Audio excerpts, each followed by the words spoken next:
નમસ્કાર વિદ્યાર્થી મિત્રો. આજે આપણે વિજ્ઞાનમાં ચેપ્ટર 8 શરીરનું હલનચલન વિશે સમજીશું. Body movement. બિલકુલ શાંત થઈને બેસો તથા તમારા શરીરમાં થતી ગતિઓનો અનુભવ કરો. તમે ક્યારે તમારી પાંપણના પલકારા મારતા હશો? શ્વાસ લેતી વખતે તમારા શરીરમાં થતા હલનચલનનું અવલોકન કરો. આપણા શરીરમાં અનેક હલનચલન થતા હોય છે. જ્યારે તમે તમારી નોટબુકમાં લખો છો ત્યારે તમારા શરીરનો કયો ભાગ હલનચલન કરે છે? તો આપણને ખબર છે આપણો હાથ એ શું કરતો હોય છે? હલનચલન કરતો હોય છે. ઘણાને ટેવ હોય છે કે પાટલી પર બેઠા હોય તો પગ હલાવતા હલાવતા પણ લખતા હોય છે. જ્યારે તમે વળીને તમારા મિત્રને જુઓ છો ત્યારે શરીરનો કયો ભાગ હલનચલન કરે છે?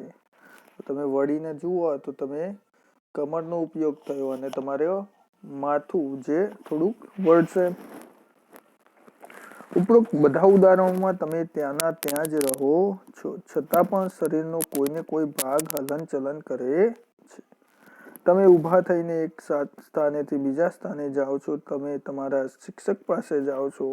ક્લાસ પછી તમે સ્કૂલના મેદાનમાં જાઓ છો અથવા સ્કૂલ પછી તમે ઘરે જાઓ છો. તમે ચાલીને, દોડીને અથવા કૂદીને એક સ્થાનથી બીજા સ્થાને જાઓ છો. ચાલો તમારા મિત્રો, શિક્ષકો તથા વડીલો સાથે ચર્ચા કરીને કોષ્ટક 8.1 પૂર્તિ કરતા એ જોઈએ છે કે પ્રાણીઓ એક સ્થાનથી બીજા સ્થાન સુધી કેવી રીતે પ્રચલન કરે છે. તો બુજો વનસ્પતિમાં હલનચલનને લઈને આશ્ચર્યચકિત છે. તે જાણે છે કે વનસ્પતિ એક સ્થાનથી બીજા સ્થાને ગતિ નથી કરતી, પરંતુ શું તે કોઈ બીજા પ્રકારના હલનચલનને પ્રદર્શિત કરે છે? તો આપણે જોયું છે કે વનસ્પતિ પવન આવે તો થોડું હલનચલન અનુભવતી હોય છે. એના પાંદડા જે હોય છે એ સુકાઈ જાય તો એ નીચે પડી જાય છે. તો જોઈએ અહીંયા આપણે કોષ્ટક 8.1 પ્રાણીઓ એક સ્થાનેથી બીજા સ્થાને કેવી રીતે પ્રચલન કરે છે. પ્રચલન કરવું એટલે કે એક સ્થાનેથી બીજા સ્થાને જવું. આપણી સાદી ભાષામાં કહીએ છીએ કે ચાલીને. ગાય, તો ગાય શાના વડે જાય છે? પગ વડે અને ચાલીને. મનુષ્ય, તો મનુષ્ય પણ પગ વડે ચાલીને. સાપ, તો સાપને પગ હોતા નથી પરંતુ તે સંપૂર્ણ શરીરને શું કરે છે? હલાવે છે, જેથી તે આગળ વધે છે. એટલે પેટેથી સરકીને ચાલે છે. કેવું છે? પેટેથી સરકીને. પક્ષી, પક્ષીઓ શું કરતા હોય છે? તો પગેથી પણ ચાલતા હોય છે ને જ્યારે એમને દૂર જવું હોય ત્યારે એ ઉડીને જાય છે, એટલે કે પાંખો વડે. શાના વડે? પાંખો અને પગ વડે ઉડીને. કીટક, તો કીટકના પગ હોય છે, તમે જોયું છે. અને અમુક કીટક હોય છે કે જેમના પગ હોતા નથી, જેમ કે ગરોળી હોય તો ગરોળીના પગ હોય છે પરંતુ એ પેટેથી સરકીને ચાલે છે. માછલી, તો માછલી શાના દ્વારા? તો આપણે ભણી ગયા છીએ કે મીન પક્ષો દ્વારા એ પોતાને હલનચલન કરે છે. ચાલવું, દોડવું, ઉડવું, છલાંગ મારવી, સરકવું તેમજ તરવું વગેરે પ્રાણીઓની એક સ્થાનેથી બીજા સ્થાને જવાની કેટલીક રીતો છે. પ્રાણીઓમાં એક સ્થાનેથી બીજા સ્થાને જવા માટેની રીતોમાં આટલી બધી વિવિધતા કેમ છે? શું કારણ છે કે અનેક પ્રાણીઓ ચાલે છે જ્યારે સાપ સરકે છે અને માછલીઓ તરે છે? તો આ વસ્તુ વિશે આપણે સમજવાનું છે. તો આ વસ્તુ વિદ્યાર્થી મિત્રો તેમના બોડી સ્ટ્રક્ચર ને લીધે હોય છે, એ આપણે સમજવાનું છે. કે 8.1 માનવ શરીર અને તેનું હલનચલન. Human body and its movement. પ્રાણીઓમાં હલનચલન પર ધ્યાન આપતા અગાઉ ચાલો આપણા શરીરમાં કેટલાક હલનચલનને ધ્યાનપૂર્વક જોઈએ. શું તમને સ્કૂલમાં શારીરિક કસરત કરતી વખતે આનંદ આવે છે? સ્કૂલમાં કસરત કરતી વખતે તમારા હાથ અને પગ કેવા પ્રકારનું હલનચલન કરે છે? ચાલો આપણું શરીર જે હલનચલન કરવા માટે યોગ્ય છે તેમાંથી કેટલીક શારીરિક ગતિ હલનચલનને કરવાનો પ્રયાસ કરીએ. તો ચલો, એક કાલ્પનિક વિકેટ પર કાલ્પનિક દડો ફેંકવાનો પ્રયત્ન કરો. તમે તમારો હાથ કેવી રીતે ફેરવો છો?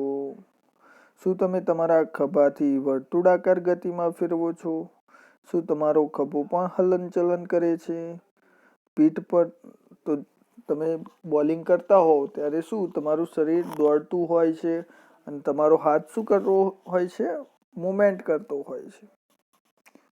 એ જ રીતના પીઠ પર સૂઈ જાઓ તથા તમારા પગને જાંઘની આજુબાજુ ફેરવો. તમારી ભુજાને કોણીથી ઉપર નીચે કરો.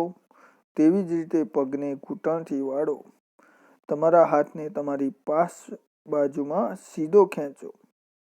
પાસો એટલે પાછળની બાજુ. ભુજાને વાળીને આંગળીઓથી ખભાને અડકો. તમે તમારા હાથનો કયો ભાગ વાળ્યો? હાથને સીધો ખેંચીને નીચેની તરફ નમો.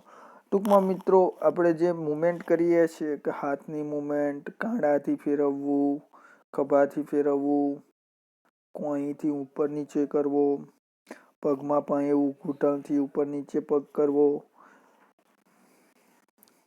ઘૂંટીમાંથી ફેરવવો પગ. તો આ બધી મુવમેન્ટની વાતો છે અહીંયા. તમારા શરીરના વિવિધ ભાગોને હલનચલન કરવાનો પ્રયત્ન કરો અને તેના તારણો કોષ્ટક 8.2 નોંધો. શું કારણ છે કે આપણે શરીરના કેટલાક અંગોને સ્વતંત્ર સ્વરૂપે બધી દિશામાં ફેરવી શકીએ છીએ, જ્યારે કેટલાક અંગોને એક જ દિશામાં ફેરવી શકીએ છીએ? આપણે આપણા શરીરના કેટલાક ભાગોને ફેરવવા માટે શા માટે અસમર્થ રહીએ છીએ? તો જુઓ, ગરદન શું સંપૂર્ણ રીતે ફરે કે અંશતઃ? તો અંશતઃ ફરશે. કાંડું, તો કાંડું પણ શું થશે? અંશતઃ ફરશે. આંગળીઓ પણ કેવી? અંશતઃ જ ફરશે. ઘૂંટણ, તો ઘૂંટણ પણ કેવું? અંશતઃ ફરશે. પગની આંગળી, અંગૂઠા પણ કેવા? અંશતઃ ફરશે. પીઠ, તો તમે પીઠ પણ જોઈ શકો છો કે કેવી? અંશતઃ ફરશે અથવા નમે છે. માથું, તો માથું તમે ઉપર ફેરવી શકો, નીચે નમાઈ શકો, ડાબી બાજુ જમણી બાજુ ફેરવી શકો. પણ આખું તમે માથું ગોળ ફેરવી શકતા નથી. કોણી અને ભુજા એ જ રીતનું સંપૂર્ણ ફરતું હોય છે. ભુજા, તો આ તમારા જે હાથની ભુજા છે તમે હાથ આખો ગોળ ફેરવી શકો છો. હવે જોઈએ આગળ એક પ્રવૃત્તિ આપી છે. એક ફૂટપટ્ટીને તમારા હાથ પર આકૃતિમાં દર્શાવ્યા પ્રમાણેની સ્થિતિમાં રાખો, જેનાથી તમારી કોણી ફૂટપટ્ટીની મધ્યમાં રહે. તમારા મિત્રને ફૂટપટ્ટી તથા હાથને એક સાથે બાંધવાનું કહો. હવે તમારી કોણીને વાળવાનો પ્રયત્ન કરો. શું તમે તેને વાળી શકો છો? તો આપણે કોણી વાળી શકવાના નથી.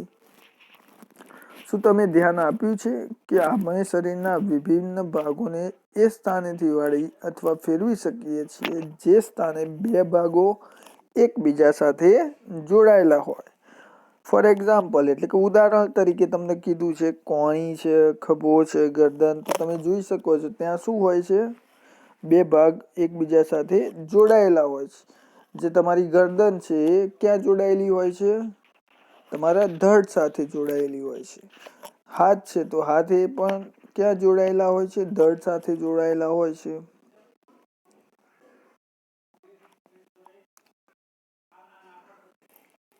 વાસ્તવમાં ગરદન, શું તમે આવા અન્ય ભાગોના નામ જણાવી શકો છો? આ સ્થાનોને સાંધા એટલે કે જોઈન્ટ્સ કહે છે.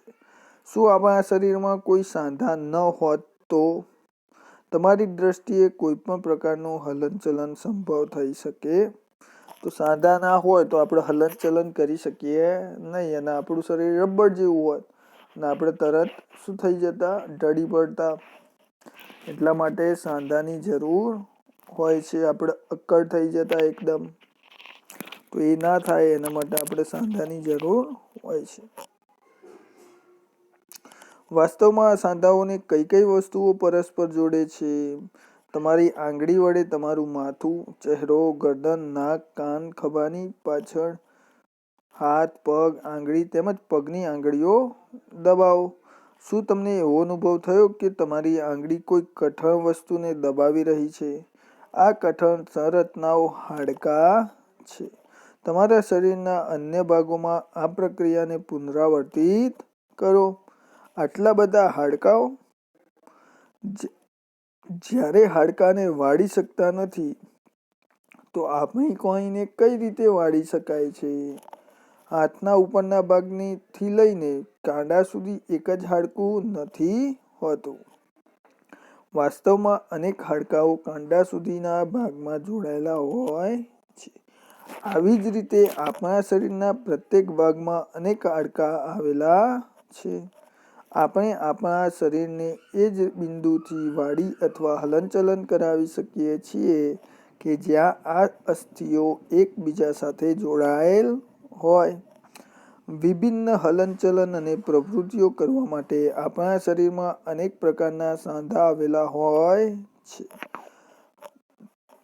તો વિદ્યાર્થી મિત્રો, આજના વિડીયોમાં આટલું રાખીએ છીએ. આગળના નેક્સ્ટ વિડીયોમાં આપણે ખલદસ્તો સાંધા વિશે સમજીશું.